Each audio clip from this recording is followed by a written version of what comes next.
ഇവരെല്ലാം യുദ്ധവിരുദ്ധരാണ്. ഇടതുപക്ഷക്കാരെ കവികളെയൊക്കെ കണ്ടു കഴിഞ്ഞാൽ അയ്യോ യുദ്ധം എത്ര വലിയ അനർത്ഥം, യുദ്ധത്തിൽ ആരും ജയിക്കുന്നില്ല എന്നൊക്കെ പറഞ്ഞ പറയാം. എല്ലാം ശരിയാ, കറക്റ്റാണ്. എനിക്കൊരു വിഷയമല്ല, ഞാൻ വളരെ പൂർണ്ണമായിട്ട് അംഗീകരിക്കുന്നു. പക്ഷേ ഈ യുദ്ധവും എല്ലാ യുദ്ധവും അല്ല അവർക്ക്. അതാണ് പ്രശ്നം. ഇപ്പൊ ഇൻവേഷൻ എന്ന് പറയുന്ന സാധനം, റഷ്യയില് ഇപ്പൊ യുക്രൈൻ 2014 ക്രൈമിയ കീഴടക്കി. റഷ്യ നോക്കിയപ്പോൾ വലിയ പ്രശ്നമൊന്നുമില്ല, അമേരിക്ക ഒന്നും വരുന്നില്ല, പാശ്ചാത്യ രാജ്യങ്ങളൊന്നും വരുന്നില്ല. അവർ കുറെ സാങ്ഷൻസ്, നിനക്ക് പോക്കറ്റ് മണി തരത്തില്ല, കുറെ കമ്പനികൾക്ക് സാങ്ഷൻസ് മാത്രമേ ഉള്ളൂ. റഷ്യ പറഞ്ഞു പിന്നെ സാങ്ഷൻസ് എന്നാ വലിയ പ്രശ്നം, എമാരൊന്നും അനങ്ങുന്നില്ല. 2014 ക്രൈമിയ കീഴടക്കി പാശ്ചാത്യ അമേരിക്ക ഒന്നും. അപ്പൊ എല്ലാവരും പറയുന്നത് അമേരിക്ക എന്തുകൊണ്ട് ചെയ്യുന്നില്ല, ബ്രിട്ടൻ എന്തുകൊണ്ട് ചെയ്യുന്നില്ല, ഇതായിരുന്നു ചോദ്യം. 2022 ഫെബ്രുവരിയിൽ ഫുൾ സ്കെയിൽ ഇൻവേഷൻ 4 പ്രവിശ്യകൾ പിടിച്ചെടുത്തു. സപ്രേഷ്യ, കേഴ്സൺ ആൻഡ് ഡോൺബാസ്, ലുഹാൻസ്, ഡൊണിയസ്ക്, കർക്കീവിൽ വരെ ചെന്നു. അമേരിക്കയും പാശ്ചാത്യ രാജ്യങ്ങൾക്ക് ഒരു പ്രതിരോധത്തിനായിട്ടുള്ള ആയുധങ്ങൾ കൊടുത്തു. അന്നേരം പറഞ്ഞു ഇതുകൊണ്ട് അമേരിക്കയിലെ ആയുധ കമ്പനികൾക്ക് നിലനിൽക്കാൻ വേണ്ടിയാണ് യുദ്ധം ഉണ്ടാക്കിയത്. അമേരിക്ക സഹായിക്കുന്നു. ഇവിടെ 2014 നിങ്ങൾ എന്താ പറഞ്ഞത്? അമേരിക്ക സഹായിച്ചില്ല. അതെന്താ അങ്ങനെ പറഞ്ഞ? അന്ന് സഹായിച്ചില്ല. ഇന്ന് നിങ്ങൾ എന്താ പറയുന്നത്? അമേരിക്ക സഹായിക്കുന്നു, നേറ്റോ സഹായിക്കുന്നു. അതെന്താ അങ്ങനെ പറയുന്നത്? അവർ സഹായിക്കുന്നു. ഇത് രണ്ടും ഞങ്ങൾക്ക് ഇഷ്ടമല്ല. ഇനി എന്ത് വേണം? യുക്രൈൻ ഒരു പരമാധികാര രാജ്യമല്ലേ? ആണ്. അതിനകത്ത് ഇങ്ങനെ വേറൊരു രാജ്യം കയറി ഇൻവേഷൻ നടത്തുന്നത് ശരിയാണോ? ശരിയല്ല. എന്നാലും റഷ്യ നമ്മളുടെ പഴയ സുഹൃത്താണ്. പിന്നെ അതുപോലെ തന്നെ റഷ്യയിൽ കമ്മ്യൂണിസ്റ്റ് ഉണ്ടായിരുന്നു. കമ്മ്യൂണിസ്റ്റിൽ ഗോർബച്ചവ് ഉണ്ടായിരുന്നു, സ്റ്റാലിൻ ഉണ്ടായിരുന്നു, ക്രൂഷ്ചേവ് ഉണ്ടായിരുന്നു. കമ്മ്യൂണിസത്തിന്റെ മണം ഉണ്ടായിരുന്നു. ചുമ്മാ ആളുകൾ എപ്പോഴും വിചാരിക്കും വ്ളാഡിമിർ പുടിനൊക്കെ കമ്മ്യൂണിസം എന്ന് കേട്ട് കഴിഞ്ഞാൽ 2 ദിവസം വൈറലായി അവിടെ കിടക്കുന്ന ടീമാണ്. എന്നാൽ പോലും സോവിയറ്റ് യൂണിയൻ നോക്കൂ, ഇതൊരു ഇൻവേഷൻ അല്ല. ഇവിടെ ഞാൻ പറഞ്ഞ ഇടതുപക്ഷം മാത്രമല്ല, ഇവിടുത്തെ റൈറ്റ് വിങ് എന്ന് പറയാവുന്ന സംഘപരിവാറും റഷ്യയുടെ കട്ട ഫാൻസ് ആണ്. ഇവരതൊരു ഇൻവേഷനായിട്ട് അംഗീകരിക്കുന്നില്ല. ഇത് ഇൻവേഷനായിട്ട് അംഗീകരിക്കുകയും മനുഷ്യർക്കെതിരെയുള്ള കൊലവിളിയായിട്ട്, ഒരു രാജ്യത്തിനെതിരെയുള്ള കൊലവിളിയായിട്ട് അംഗീകരിക്കുന്നതാണ് ഇടത് നിലപാട്. ഇവർ 2 കൂട്ടരും അംഗീകരിക്കുന്നില്ല എന്നുള്ളതാണ്. ഞാൻ ഈ യുക്രൈൻ യുദ്ധത്തെ കുറിച്ചൊക്കെ ലൈവ് നടത്തും. 2 കൂട്ടരെയും പിന്തുണയില്ല. 2 കൂട്ടരും എന്താണ് നിങ്ങൾ ഈ അമേരിക്കയെതിരെ, അതാണ് രസം. ഇത് അമേരിക്കനകത്തല്ല, എന്തും എതിർവശത്ത് അമേരിക്ക ആണെങ്കിൽ അതെന്തോ ആയിക്കോട്ടെ. ഇപ്പൊ റഷ്യ യൂറോപ്പിലെ മുഴുവൻ രാജ്യങ്ങളെയും പിടിച്ചടക്കി അവിടെയുള്ള മനുഷ്യരെല്ലാം കൊല്ല ചെയ്തെന്നിരിക്കട്ടെ, അമേരിക്ക അതിനെ അപലപിച്ചു എന്നിരിക്കട്ടെ. ഇവിടെ പത്രത്തിലെ അടുത്ത വാർത്ത, ഈ അമേരിക്കൻ കാബാലികത്തിനെതിരെ റഷ്യൻ പടയാളികൾ നടത്താൻ. ഇത്രേ ഉള്ളൂ. എന്ത് അമേരിക്ക ചെയ്യുന്നു അതിനെതിരെ, അല്ലാതെ മനുഷ്യന് വേണ്ടിയോ ഇൻവേഷനെതിരെയോ യുദ്ധത്തിനെതിരെയോ ഇതൊന്നുമല്ല. പക്ഷെ still they claim to be. അതുപോലെ തന്നെ നെതന്യാഹു ഇസ്രായേൽ ആക്രമിക്കുന്നു. ഇസ്രായേൽ ആക്രമിക്കുമ്പോൾ ഒരു ചരിത്രം പറയും. ചരിത്രപരമായിട്ട് നിങ്ങൾ എന്താണ്, ഇന്നലെ ഒക്ടോബർ 7 ആക്രമണം ഉണ്ടായത്, അന്ന് തുടങ്ങിയതല്ല. അപ്പൊ പിന്നെ എന്താണ്, അത് കുറച്ചുകൂടെ പുറകോട്ട് പോകണം. പുറകോട്ട് പോകാം.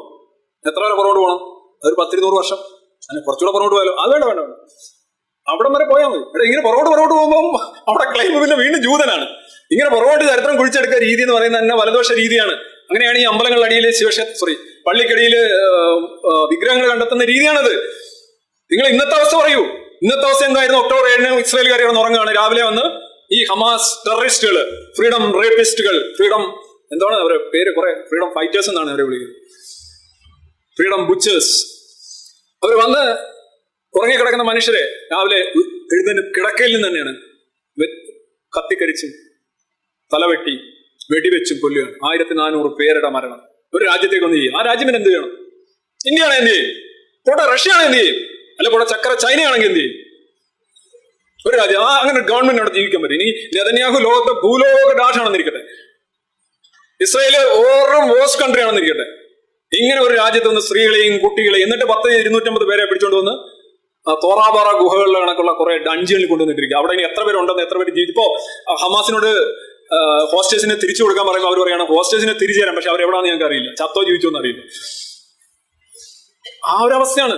അങ്ങനെ ഒരു രാജ്യത്തെ മൊത്തം ഒരു ദിവസം കൊണ്ട് ഇങ്ങനെ ചെയ്യുമ്പോൾ എന്താണ് അവർ ചെയ്യേണ്ടത്? അവിടെ നിങ്ങൾ സീസ് ഫയറിനെ കുറിച്ച് പറയാണ്. വെടിനിർത്തൽ ആയിരുന്നു ഒക്ടോബർ 7 ഉണ്ടായിരുന്നത്. വെടിനിർത്തൽ ലംഘിച്ചത് നിങ്ങളാണ്. ഇപ്പൊ നിങ്ങൾക്ക് യുദ്ധം നിർത്തണം. അപ്പൊ അതിനനുകൂലമായിട്ട്.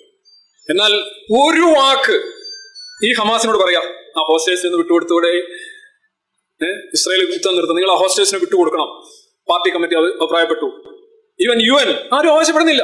നിങ്ങൾ ഇടത് നിലപാടെന്ന് പറയുമ്പോൾ എന്താണ്? യുദ്ധം നിർത്തുക, ഓക്കെ റൈറ്റ്. ജനങ്ങളുടെ ജീവിതം രക്ഷിക്കുക, റൈറ്റ്. പക്ഷെ 2 കൂട്ടരോടും പറയണ്ടേ? അത് ഹമാസിനോട് ഞങ്ങളൊന്നും പറയില്ല. ഹമാസ് ഒരു തീവ്രവാദി സംഘടനയാണ്, അവർക്ക് അഡ്രസ് ഇല്ല, UN അംഗത്വം ഇല്ല. അതിന് അവർക്കൊക്കെ ചെയ്യാവോ? അവരൊരു ഗവൺമെന്റ് നടത്തിക്കൊണ്ടിരുന്നതാണ്. ഒരു ഗവൺമെന്റ് നടത്തിക്കൊണ്ടിരുന്ന 10,000-12,000 ആർമി ഉള്ള സൈനികരുള്ള റോക്കറ്റുകൾ, ഒരു ദിവസം 10,000 റോക്കറ്റാണ് അവർ വിട്ടത്. അത്രയും വലിയ ശേഷിയുള്ള ഒരു ആർമിയും ഗവൺമെന്റും ഒക്കെ ഉള്ള ഒരു ടീമിനോട് പറയുകയാണ് അവര് നോൺ സ്റ്റേറ്റ് പ്ലെയർ ആണ്, അതുകൊണ്ട് അവർക്ക് എതിരെ പ്രമേയമൊന്നുമില്ല. സ്വാഭാവികമായിട്ട് ഇസ്രായേൽ പറയുന്നു അവർ ചെയ്യുന്ന കാര്യം അവർക്ക് ചെയ്യാൻ. കാര്യം എന്താണ്? അവർക്ക് അഡ്രസ് ഇല്ല. അത് വലിയ സൗകര്യമാണല്ലോ. ഇപ്പൊ ഇറാൻ എല്ലായിടത്തും കയറി അടിക്കാം, പ്രോക്സി വഴി. ഹൂതീസിനെ വെച്ച് അടിക്കാം, ഹിസ്ബുള്ളയെ വെച്ച് അടിക്കാം, ഹമാസിനെ വെച്ച് അടിക്കാം. പക്ഷെ ഇറാൻ ഇതിലൊന്നും പങ്കില്ല. ഇറാൻ ഒന്നും ചെയ്യുന്നില്ല. അതാണ് ഇസ്രായേൽ പറഞ്ഞത് അങ്ങനെയല്ല, നീ ചെയ്യുന്നുണ്ട്, നീയാണ് ചെയ്യുന്നതെന്ന് പറഞ്ഞാണ് ഡമാസ്കസിൽ അവന്റെ കോൺസുലേറ്റിൽ കയറി അടിച്ചത്. നീ ഇറങ്ങ്, നീ നേരിട്ടിറങ്ങിയെങ്കിലേ എനിക്ക് കളിക്കൊരു വീര്യമുള്ളൂ എന്ന് പണ്ട് ഏതോ മോഹൻലാലിന്റെ കഥാപാത്രം പറഞ്ഞിരിക്കുക. അങ്ങനെ ഇറാനെ ഇറക്കുകയാണ്. ആര്? ഇറാൻ ഇസ്രായേലിനെ മുറിവേൽപ്പിച്ചുകൊണ്ടിരിക്കുകയാണ് പ്രോക്സികൾ വഴി. അപ്പം അവർക്ക് നല്ല സൗകര്യമില്ലേ, ഒളിച്ചിരുന്ന് യുദ്ധം ചെയ്യുക, ചെല്ലും ചെലവും കൊടുക്കുക. അവർക്കൊന്നും പറ്റുന്നില്ല. അത് വേണ്ടാന്ന് ഇസ്രായേൽ തീരുമാനിക്കും. അപ്പൊ ഈ യുദ്ധങ്ങളിലൊക്കെ ഒന്ന് ആലോചിച്ച് നോക്കുക, എന്താണ് ഇവരുടെ നിലപാടെന്ന് ചോദിച്ചു കഴിഞ്ഞാൽ simply they are dictated by their stance, their affinity, their support towards Islam, Islamic atrocities. അവർ കണ്ണടക്കുകയാണ്. അതുപോലെ ഹനിയ, ഇസ്മായിൽ ഹനിയ, ഇതേപോലുള്ള നേതാക്കൾ, ഈ നേതാക്കളെ കുറിച്ച് അവരെന്താണ് പറയുന്നത്? ടെററിസ്റ്റ് എന്ന് വിളിക്കുന്നുണ്ടോ? ഇവിടെ ഏതെങ്കിലും ഒരാൾ ടെററിസ്റ്റ് എന്ന് വിളിക്കുന്നുണ്ടോ? ഇപ്പൊ ഇസ്രായേലിന്റെ ഇത് വെച്ച് ഒരു നഴ്സ് കൊല്ലപ്പെട്ടു. ആ കൊല്ലപ്പെട്ട നഴ്സിന് അവർക്കൊരു അന്ത്യാഞ്ജലിയോ എന്തോ ഒരു ഭീകരരുടെ മിസൈലേറ്റ് കൊല്ലപ്പെട്ടു എന്നൊരു വരി എഴുതിയിട്ട് നമ്മുടെ മുഖ്യമന്ത്രി, പ്രതിപക്ഷ നേതാവ്, സ്ഥല MLA ഒക്കെ ഓടി ഓട്ടം. എടപ്പാൾ ഓട്ടത്തിനേക്കാൾ വലിയ ഓട്ടമാണ്. എടപ്പാൾ ഓട്ടമാണ് പറഞ്ഞത്. ഇതാണ് യഥാർത്ഥ ഓട്ടം. സർവ്വ പവറും കയ്യിലുള്ള മനുഷ്യരാണ് ഇത്രയും പേടിച്ചേരണ്ട് പിൻവലിക്കുന്നത്. കാരണം എന്താണ്? അവരുടെ ഇടതുപക്ഷ യുദ്ധവിരുദ്ധ ഇരയാണ് ആ സ്ത്രീ. ഇന്ത്യക്കാരിയാണ്, മലയാളിയാണ്. പക്ഷെ അവർക്ക് വേണ്ടി സംസാരിക്കാൻ കഴിയുന്നില്ല. നിങ്ങൾ ഇടതാണ്, പക്ഷെ ഈ ഒരു ഏരിയ നിങ്ങൾക്ക് യാതൊരു ഇതുമില്ല, ഡിസേബിൾ ചെയ്തിരിക്കുകയാണ്.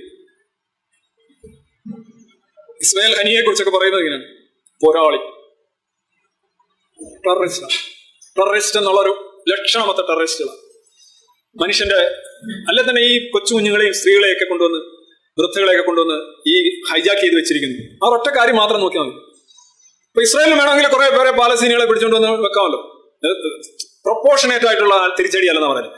അപ്പൊ എന്താ ഇസ്രായേലിന്റെ പ്രൊപ്പോർഷനേറ്റ് തിരിച്ചടി? നേരെ ഗാസയിൽ ചെല്ലുക, കൃത്യം 1500 പേരെ കൊല്ലുക.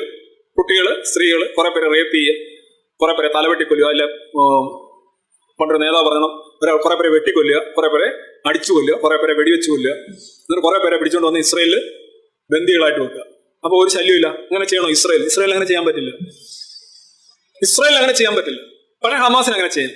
V are not concern. ഇടതാണെന്നാണ് പറയുന്നത്, മനുഷ്യപക്ഷമാണെന്ന് പറയുന്നത്, ഹൃദയപക്ഷമാണെന്ന് പറയുന്നത്. നിങ്ങൾ പറയണത് രണ്ടും പറയണം. നിങ്ങൾ ഒക്ടോബർ 7 നടത്തിയ കൂട്ടക്കൊല അപലപിക്കണം, ഹമാസിനെ കൃത്യമായി അടയാളപ്പെടുത്തണം. എന്നിട്ട് നിങ്ങൾ പറയും ഇസ്രായേൽ ഇപ്പൊ ചെയ്യുന്നത് കളക്റ്റീവ് പണിഷ്മെന്റ് തെറ്റാണെന്ന് പറഞ്ഞാൽ തീർച്ചയായിട്ടും കൈയടിക്കാം. അത് ശരിയായ കാര്യമാണ്, കറക്റ്റ് വാദമാണ്.